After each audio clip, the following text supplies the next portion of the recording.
Good afternoon and welcome to today's session. My name is Chris Bogue and I do hope you're all staying safe and well at this time. Just a few things to mention before we get underway with the session. There's a question and answer function in the bottom right hand corner, so I do encourage you to send any questions that you might have through as we go. I've got a team moderating those questions, and I'll try to get to some of the questions if I can, but fear not, if I can't, I'm more than happy to deal with the questions after the event. Just note also that this session is being recorded and will be circulated in the coming days. I'd also like to take the opportunity to acknowledge the traditional owners and custodians of the land on which I currently am on, the Turrbal and Jagera peoples, and to pay my respects to their elders past, present and emerging. Now, those people who know me know that I like particular music, and I'm sure that's true for many people. And trust me, this is relevant to what I'm discussing today. Assume my neighbour does too, but whereas I like the Rolling Stones and Bob Dylan, unfortunately my neighbour likes the Eagles and perhaps worse, Queen. Now, if we choose each to play our respective music in a manner that we interfere with the enjoyment of each other's homes, how should this be resolved? Now, most of you, I'm sure, would say, well, look, you just got to keep the music to a reasonable level, and we do know that on some occasions you can call the police, that sort of thing. But I would say, or I might say, that my music and my taste cannot possibly constitute a nuisance to my neighbour because it's a reasonable enjoyment of my ownership and even my natural use of my own home. On the other hand, I might say my neighbour's music cannot be a reasonable enjoyment of any land, his or her land included, for the simple reason that it's terrible music. But back in the 1890s, there was an English case, two neighbours. One neighbour was quite a musical family who would regularly play instruments in their home. They'd learn to play there as well and hold private concerts. Now, this annoyed the neighbour. He thought it was very disturbing to his enjoyment of his land. Now, he also played instruments. The problem is he couldn't play at all. He just made noise with them. He also carried on a lot of hammering at any time and used to blow whistles. Now, each neighbour sued the other in common law nuisance. The noisy neighbour was restrained, but the musical neighbour was not. What the court was doing in a nuisance context was really passing judgment on music as a legitimate and healthy pursuit. Now, I may wish to take it further, of course, and say that there are such things as standards in music. But while in a private nuisance context, courts don't openly moralise, they do importantly engage in a weighing of interests or a relativity exercise to determine whose interests are more important in a particular dispute. So each interest of a party has a weighting attached to it.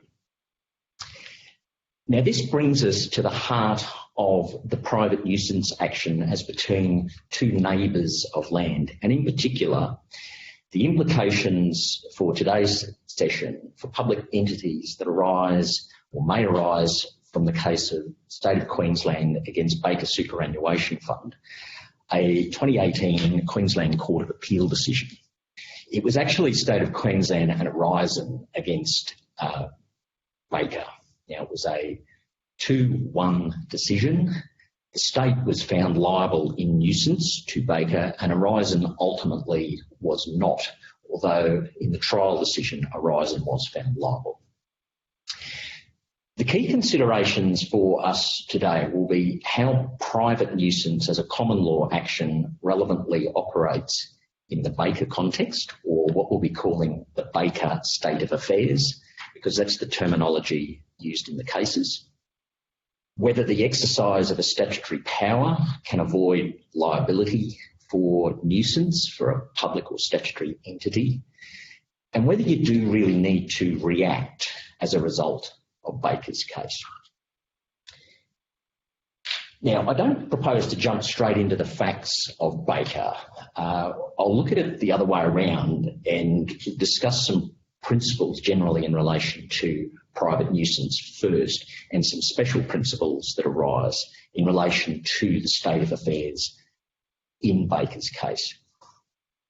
We're dealing with private nuisance, not dealing with public nuisance, which is interference with public liberties on things like roads. Now, private nuisance generally is about living in a civil society. It's this notion of give and take, an idea of mutuality. I won't cause harm to you in your enjoyment of your land if you don't cause harm to me.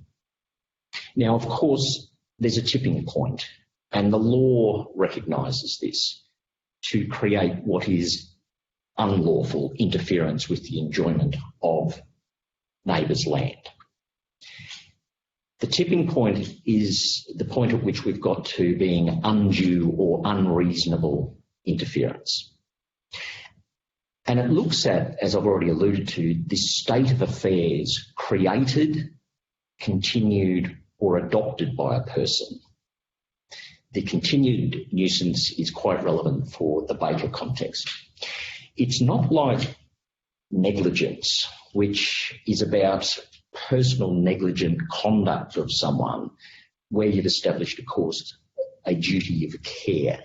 It's about a particular state of affairs that arises at a time and then the court assesses whether that is a reasonable or unreasonable interference with the neighbour's enjoyment.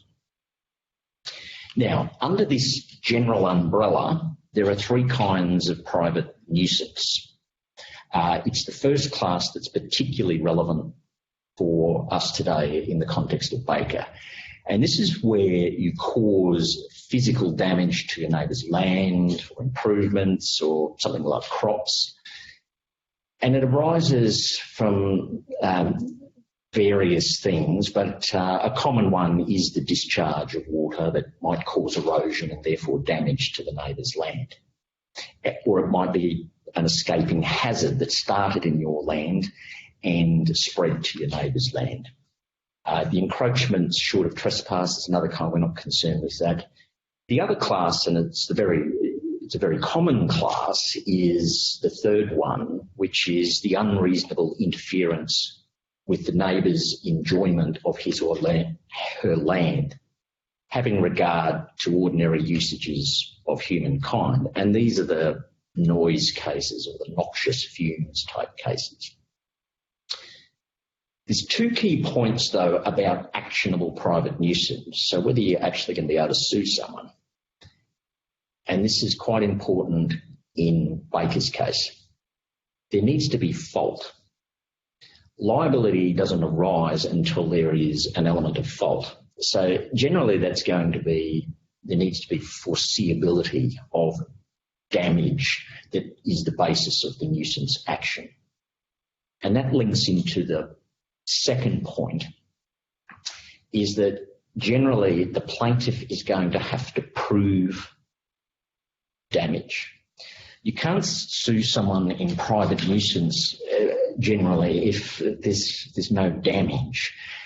You can't point to the neighbour and say, well, that thing you're putting on your land, I know in the future that's going to cause me some problems. Damage needs to occur. And you may be able to, though, having said that, if damage is imminent or conduct in the past has indicated that same repeated conduct is going to cause damage, you may be able to get an injunction against your neighbour to cease. Now, this point is quite relevant in Baker's case. It can also affect things like limitation periods. So when does the nuisance action actually start.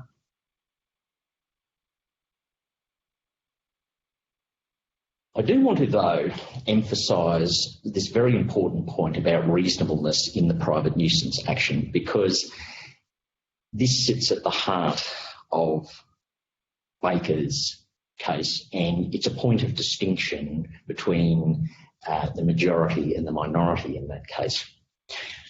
Reasonableness or unreasonableness in private nuisance emphasises this relativity point that I've raised, that's relevant at different points of assessment of your particular state of affairs that you're saying is or isn't a nuisance. It may arise, for example, in the context of, do I reasonably need to abate a nuisance, so put an end to the nuisance? Is the manner of my use of my land, is that reasonable relative to the damage I'm causing to my neighbour's land or his or her enjoyment of his land?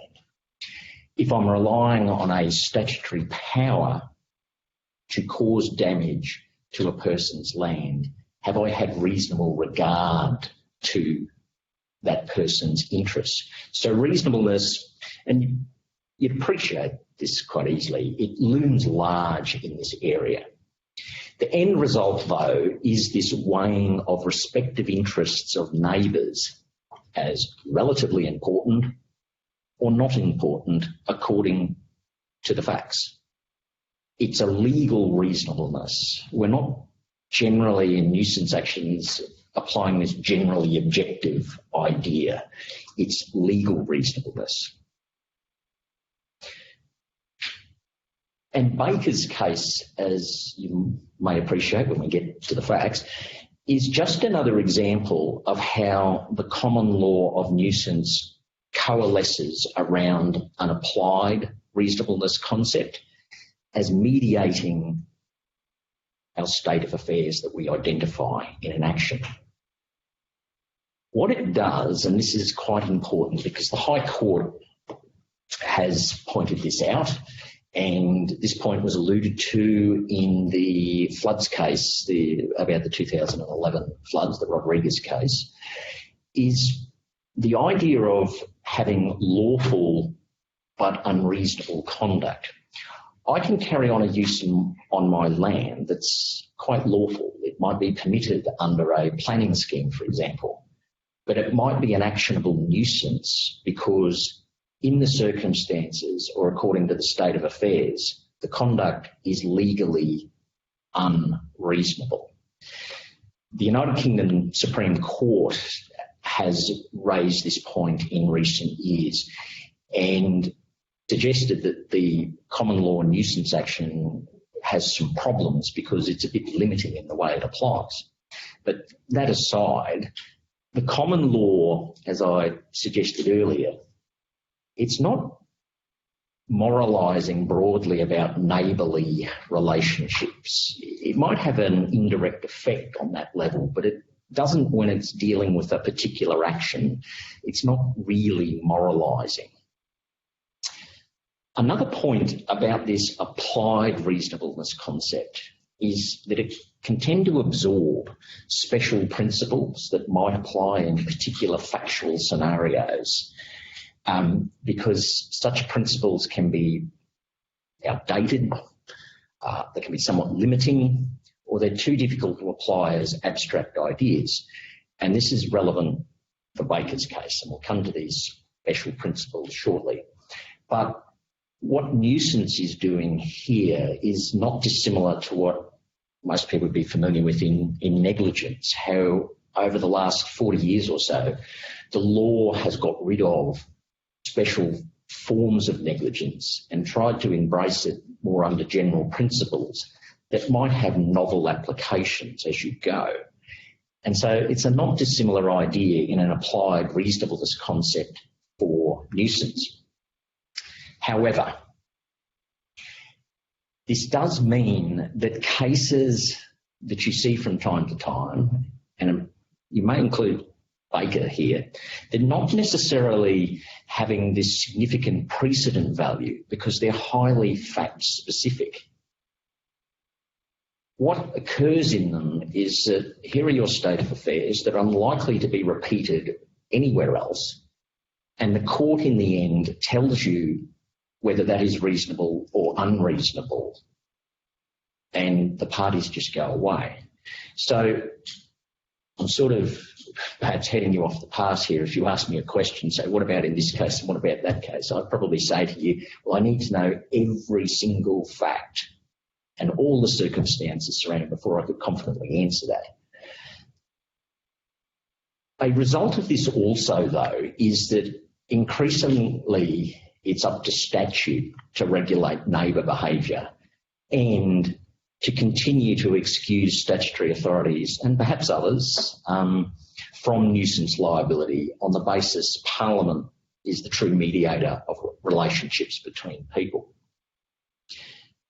It also means, and you would have gleaned this from what I'm saying, is that the common law in a lot of areas, it runs out of puff. It may have been quite a good way to regulate things many years ago, but it becomes very difficult to adapt in certain circumstances. And that's why I said it tends to abandon or absorb special principles under these general principles. Now, in the context of Baker, though, we do have to look at some special principles because it's High Court authority. And these special principles relate to nuisances, so damage caused as a result of overland flow water running across someone's land down to a lower proprietor. These principles come from a case of Gardner and Kidman, a well-known High Court case in the early 60s, and they're referred to as the Gardner principles. So it applies where there's this overland flow water or surface water naturally coming onto or across land from a higher proprietor's land down to the lower proprietor's land. They don't apply where you're referring to water that you've artificially brought onto land and allowed to escape, for example, nor do they apply to water in a watercourse.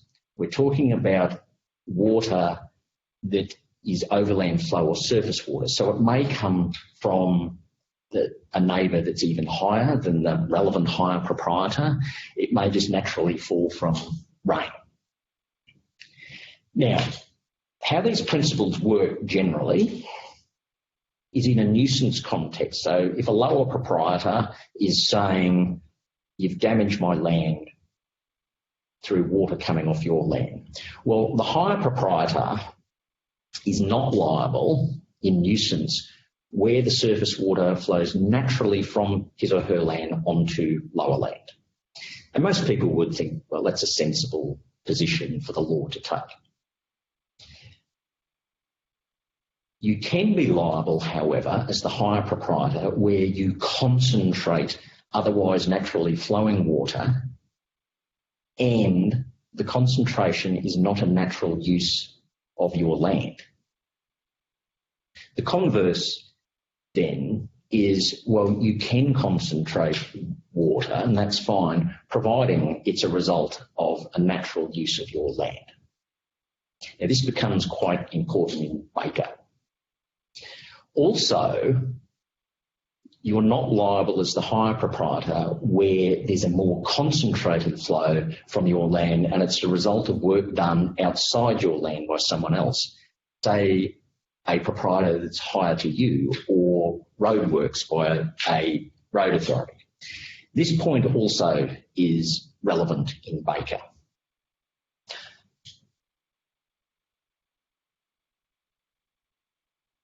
The Gardner principles, though, as I've suggested, being special principles, they can raise some terms or concepts that you need to get a handle on and see whether you strictly fit within the concepts that are used there. And this becomes quite relevant in Baker. If we talk about the concentration of land, well, bearing in mind there are no definitions for the terms that are up on the screen at the moment. It's just, well, what characteristics does a term like concentration have? And usually it's going to refer to situations where I interfere with the flow, the natural flow, I might install a channel or a drain or put in a pipe. So it concentrates in terms of the velocity of the water or the volume of the water. And bear in mind, it's got to cause damage, because this issue isn't relevant unless it causes damage to the lower proprietor's land. Now, it doesn't need to arise, the concentration doesn't need to arise simply from obvious channeling. If I construct improvements on my land, it's generally recognised it may very well cause a lot of concentration of water, and that's a fairly ordinary thing to occur in relation to land, particularly as it's subdivided and broken up into lots of new parcels. Now, as we saw, concentration is fine providing it is part of the natural use of the higher proprietor's land. So you can be causing damage to the lower proprietor's land providing it's part of your natural use. So what does natural use mean? And this is where there's a point of distinction in Baker. The case of Gartner doesn't directly define this concept. What it says, though, is, or implies, and certainly the majority in Baker took this line, well, it implies there are two limbs to this idea. The first limb being, well, it's a common and ordinary use of the higher proprietor's land, which means you look at, is it lawful under a planning scheme? What do I factually use the land for? If I looked at the surrounding environment, I mean, is it generally all agricultural land or is it residential land? Also, what's the purpose of my use? Those sorts of things are relevant to deciding what is the common and ordinary use of the land. However, there is this second element that's referred to in Gartner, and in Baker, the majority tend to zero in on this notion. It's the concentration of the water that's causing the damage must be conveniently done. Now, what does conveniently done mean? Well, that's been interpreted, it means it's referring to whether the action, the conduct that is causing the damage or the nuisance is a reasonable and proper manner of my use of land. So this harks back to the point I said earlier. You can have a lawful use of land, but you can still be engaging in unreasonable conduct and be sued in nuisance. So I might have a common and ordinary use of my land, but I am not reasonably and properly using it. But what it means is reasonably and properly using it relative to the damage I'm causing my neighbour. It's not about just looking to see whether I'm reasonably and properly using it. Am I overdeveloping my own land? This is only coming up in the context of causing damage. So am I reasonably and properly using my land in a way when I cause damage to my neighbour who's suing me in nuisance?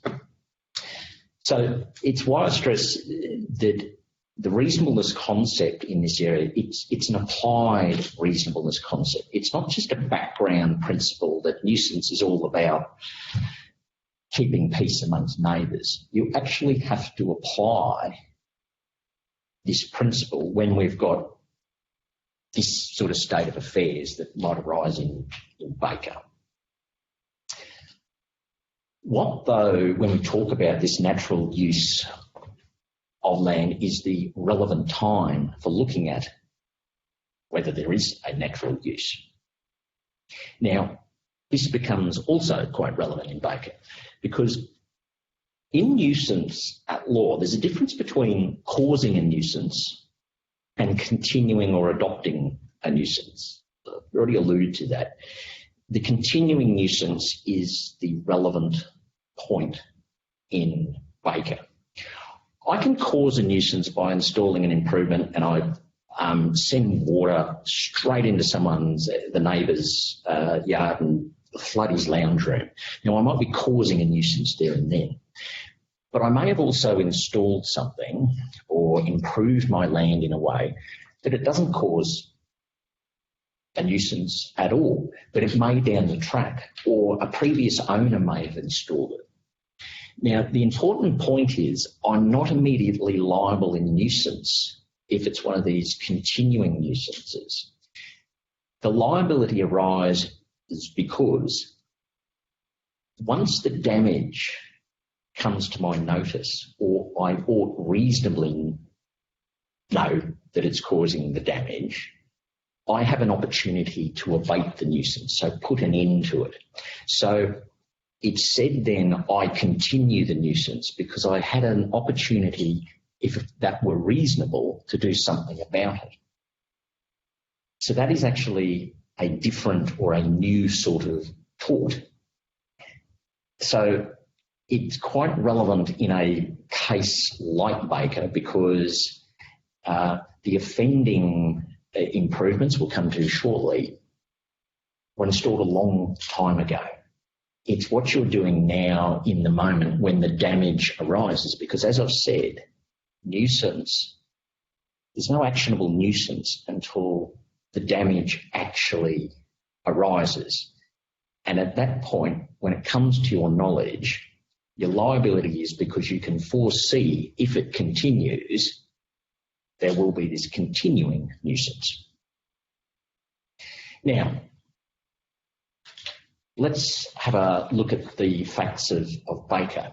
Now, that's just a pretty crude picture on the screen there of the situation or the state of affairs in Baker. And look, I don't quite know whether that's purely what the situation was, but you'll get the picture. What happened in that case was in 1884, the Commissioner of Railways acquires land, Lot 2, so the narrow parcel there, the strip where you'd imagine a railway line would have been. The following year, in 1885, the railway line is surveyed and constructed on an embankment, so a built embankment. Now, 2 timber box culverts were installed to convey water that was essentially upstream of the embankment under the railway line. Now, the culverts aligned with a pre-existing drainage line to take the overland flow water across the railway land and then across the land over to Sandy Creek, so to a watercourse. Now, the culverts were installed under the Railways Act of 1864, and that act required the Commissioner to convey water as near as possible to existing drainage lines. The idea being, don't go and create new nuisances through conveying water across the railway land. Now, the parties accepted in Baker that the culverts were reasonably necessary to use the land as a railway. Very important point. Baker's land, so the land to the west, was relevantly susceptible to erosion. So it did erode normally. Baker purchased the land in 1995. Now, the land that's shown there, Lot 12, is part of a huge parcel of land, at which time he could traverse the gully where the drainage line was in his vehicle. His intention was to graze cattle on the land that's more to the north, and crossing the gully in the vehicle was the only way to get there because Sandy Creek continues up and then crosses the railway land further north. So it was really the only way to get there, and that was needed to clear weeds as well. Now, no complaint about this for 100 odd years or so. The hire proprietor to the east of Lot 2, though, clears land, and the suggestion is he started doing that in around the late 80s. Now, the erosion to Baker's land commences sometime after this clearing. Now, it's accepted by the parties that the culverts sitting in the embankment, which were replaced by some concrete culverts, I think the 50s, concentrated the water and increased the flows of water onto Baker's land. The railway, as a functioning railway, was formally abandoned in 1993. I think they stopped using it in the late 80s. Now, importantly, particularly for Horizon's liability or potential liability, the land eventually became non-rail corridor land under the Transport Infrastructure Act in 2002. But it then becomes later, and we'll just say in the state's hands, part of a public recreational area as part of the Brisbane Valley Rail Trail. So the public can go up and down this Lot 2, I think on foot, horses. I think the thing's full of snakes, as I understand, but anyway. Baker complains to Queensland Rail, I'll just call it Horizon, about massive erosion in 2000. Now, it was accepted that Horizon was not aware of the erosion before Baker advised, nor was it suggested that Horizon should have known about it. So this is relevant, if you recall, to the notion of when you become liable for a continuing nuisance. Now, as I've said, the land became non-rail corridor land under the Transport Infrastructure Act. But prior to that time, and so still, when it was in the hands of Horizon, and so our relevant period from 2000 to 2002 or a bit later, the land was subject to provisions under the Transport Infrastructure Act relating to the assessment by the state of what was going to happen in relation to the future of this land. Horizon effectively told Baker, look, thanks for your notification. We've had a look. We think this sort of thing occurs naturally in the area. We're not going to do anything about it. And in any event, we don't know if we're going to have this land in the future. So why would we spend a whole lot of money fixing this up? Because Baker was saying, well, I want you to abate the nuisance. I want you to effectively seal up the culverts or provide some other drainage means so that my land is not eroded by all this water that's coming onto my land, albeit that it's a guy on the other side who perhaps contributed to this.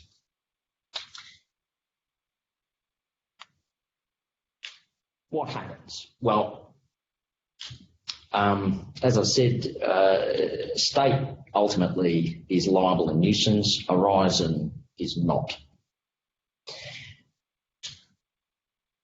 Baker, as I've said, wanted the culverts, the abatement of the nuisance. He wanted them sealed up, plus he also claimed damages. Now, relevantly, because it was essentially an action against the state, because it's the current, we'll just call it owner of the land, only the state could be subject to an order now to abate. And Horizon, the action against Horizon was essentially for damages while the land was under Horizon's relevant control at the time. Now, given the culverts, though, were on Gardner principles, because we have to apply the Gardner principles because we've got higher proprietors land, lower proprietors land, and we've got overland flow water going through a drainage channel. We're not in a watercourse, it's flowing to a watercourse. But given the culverts were a cause of damage, The question is really, was there continued operational reasonable relative to Baker's interests? Each of the state and Horizon argued, yeah, but the reason why this is occurring is it's the guy on the other side, because he cleared his land and increased the water flows. The point with this, though, was, and the court just dismissed it effectively and said, well, that's not the point. It's civil liability. It's a question of causation. The evidence was that the culverts that were on your land, state or, and at the relevant time, Horizon, were a cause of the concentration of the water. It then becomes a question of a natural use. So on an ordinary common sense test, it was a cause of damage, the culverts which were concentrating the water. It doesn't matter that the guy next door on the other side had contributed to that. And that's an ordinary causation point. So you can't blame it on the guy up from you. The Gardner principle that we referred to before only allows you to essentially, let's say, get out of the liability if that is the only cause of the concentrated water going onto the lower proprietor's land. So the issues then really become, in this Baker's case, so arising from the overall reasonableness concept as an applied concept to the state of affairs, we have to deal with, is there a natural use that it essentially excuses our concentration and the damage to Baker's land? Was it reasonable for Horizon or the state at the relevant points of liability and control or ownership of the land to abate, so seal up the culverts? Was there any statutory authority to avoid liability? And what's the issue with what Baker had to do in potentially mitigating the damage to his land? Well, applying this sort of reasonableness concept to our state of affairs, on the issue of the natural use, and this is where there is a point of distinction between the majority, which is effectively McMurdo and Morrison, against the dissenting judge, Jackson. The question is really posed in the context of the state's ownership. Was maintenance of the railway embankment culverts for a public recreational area a reasonable and proper manner of using that land, having regard to the damage you're causing to Baker's land at the relevant time? So your natural use is public recreational area. It's been accepted that the embankments were only reasonably necessary for a railway, which doesn't exist anymore. So the question becomes, is it reasonable and proper manner of your using that land to maintain the very thing which is causing the concentration of water and the damage or nuisance to Baker's land? And the result for the state is no. Now, the court also has to consider, because it's a continuing nuisance, as we said, Horizon nor the state knew anything about the damage until Baker alerted to it. And that was initially Horizon, obviously on the facts, as I've said. The question then becomes, you don't immediately attach liability to someone. As I've said, the defendant neighbour has a reasonable opportunity to abate the nuisance if that is reasonable in the circumstances.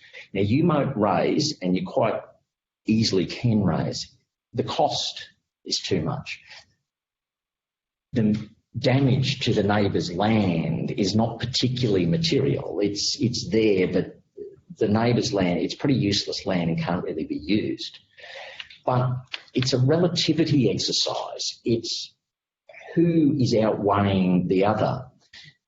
As we see in the top one, the natural use is having regard to the damage caused to Baker's land. That's the relativity point.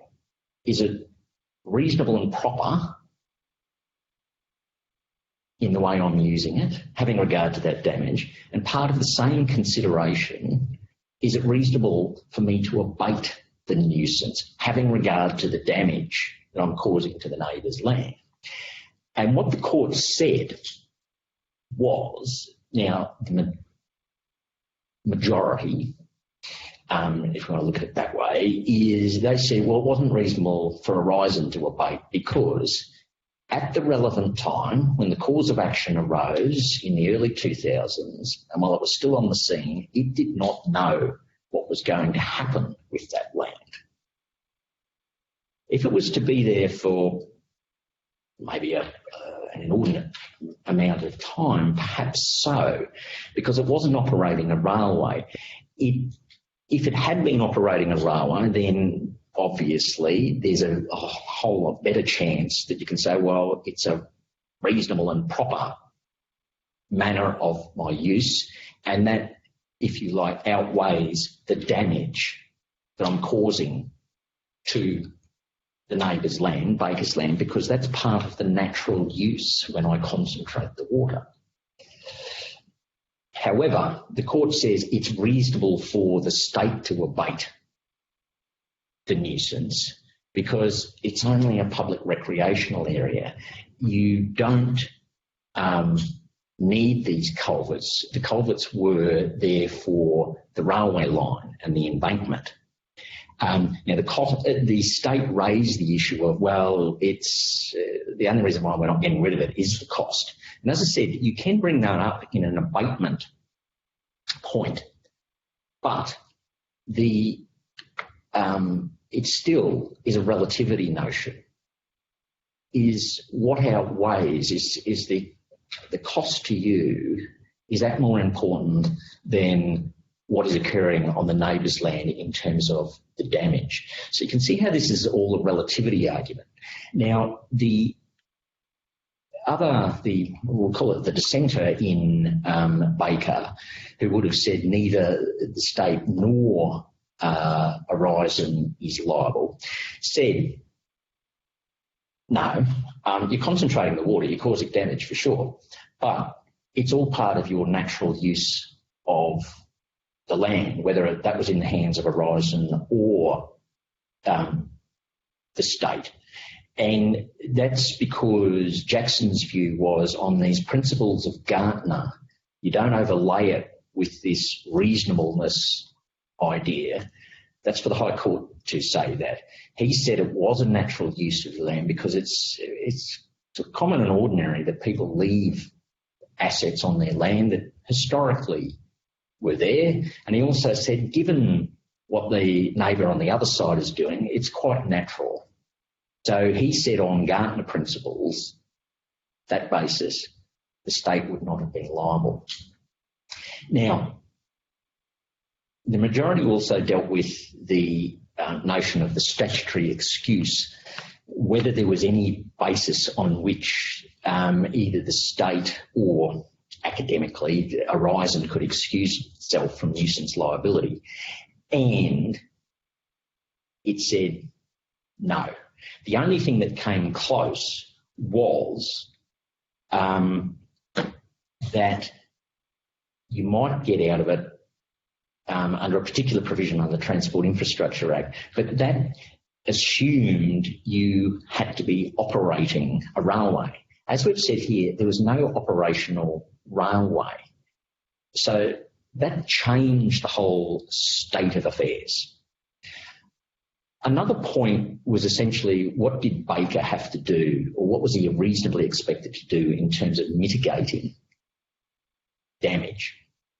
Well, Horizon in the state made some submissions about this, but it wasn't, they weren't particularly forceful.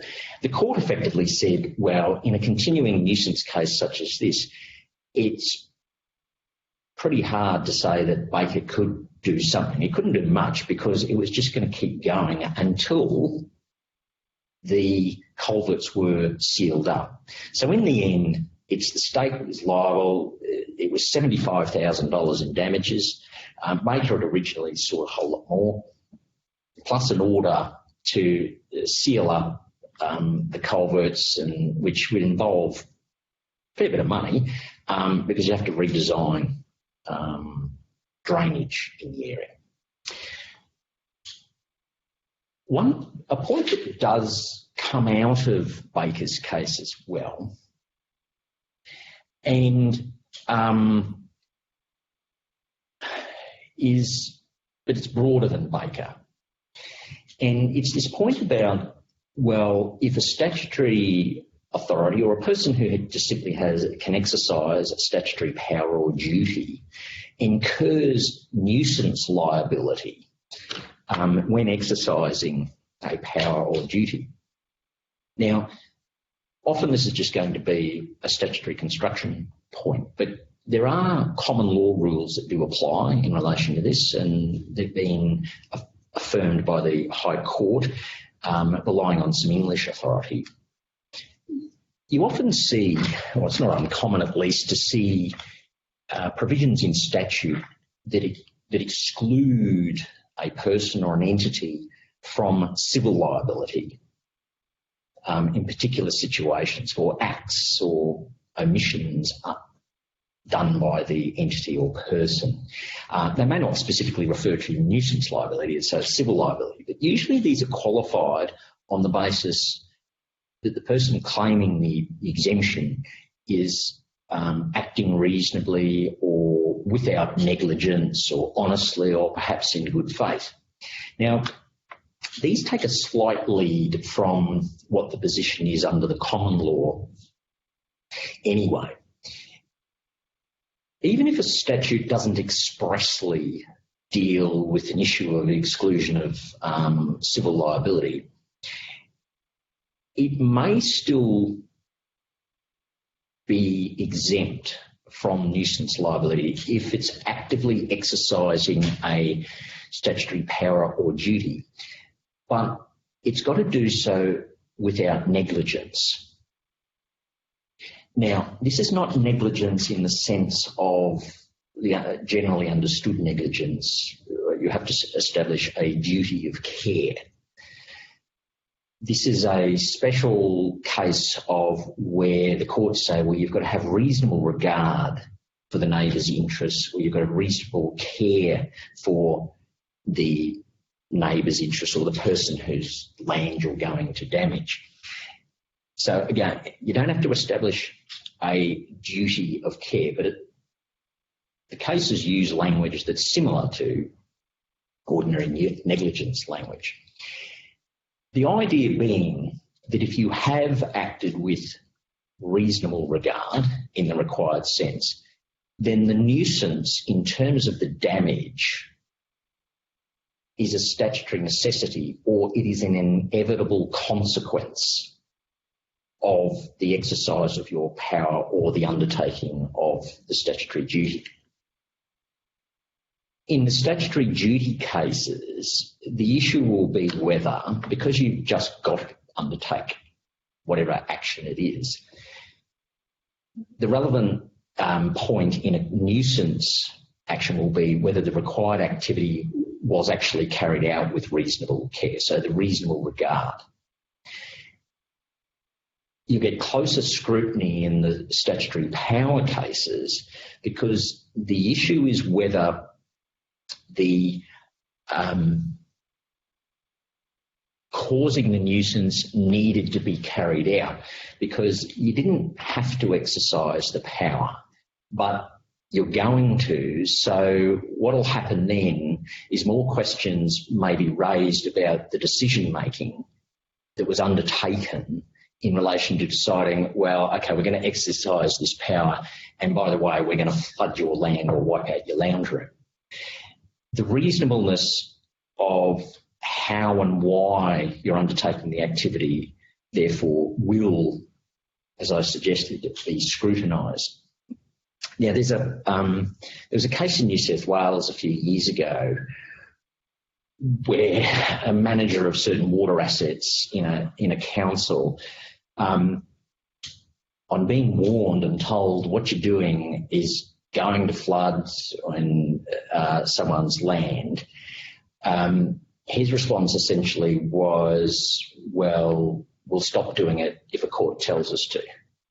Now, obviously that's not an approach I'd encourage. And of course, the council went down badly in that case, because what the common law is really saying at this level is, well, you may have to do something, but it's not an open sort of permission for you just to damage people's land.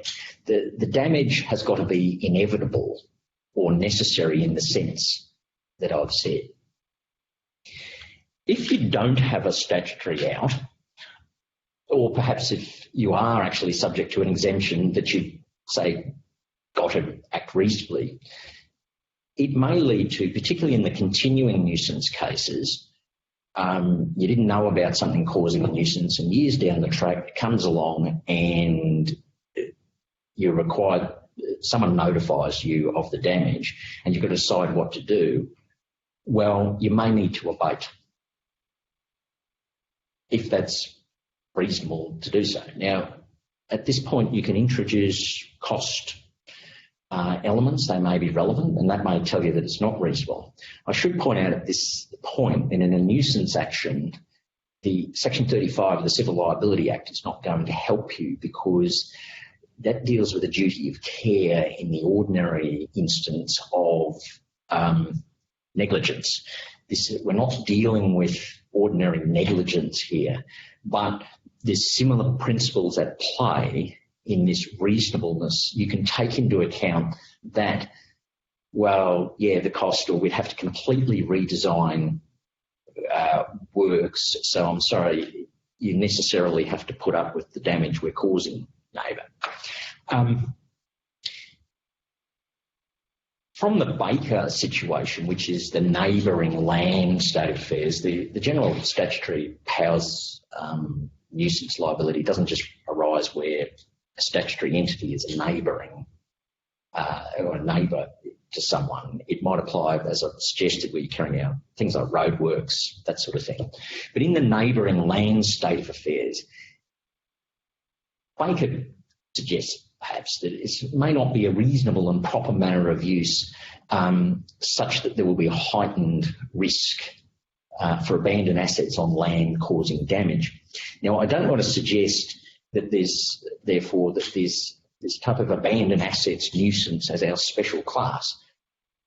Recalling that you've got to deal with general principles, all Baker's saying, and yes, there are slightly different points of view in Baker, is that where you've abandoned, say, a use on land, so you're a passive owner, then potentially the risk might increase when you have to argue with what you're doing is reasonable in either causing the nuisance or in taking steps to abate it. Because focus will come on, well, do you really need to be using your land in that particular manner? And that's sort of the implication from Baker. But more particularly,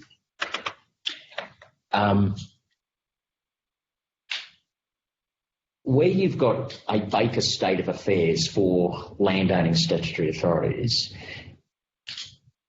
if the Gartner principles apply, where there's a concentration of water and relevantly you don't have some statutory out, the focus will shift for a nuisance action to the causation point.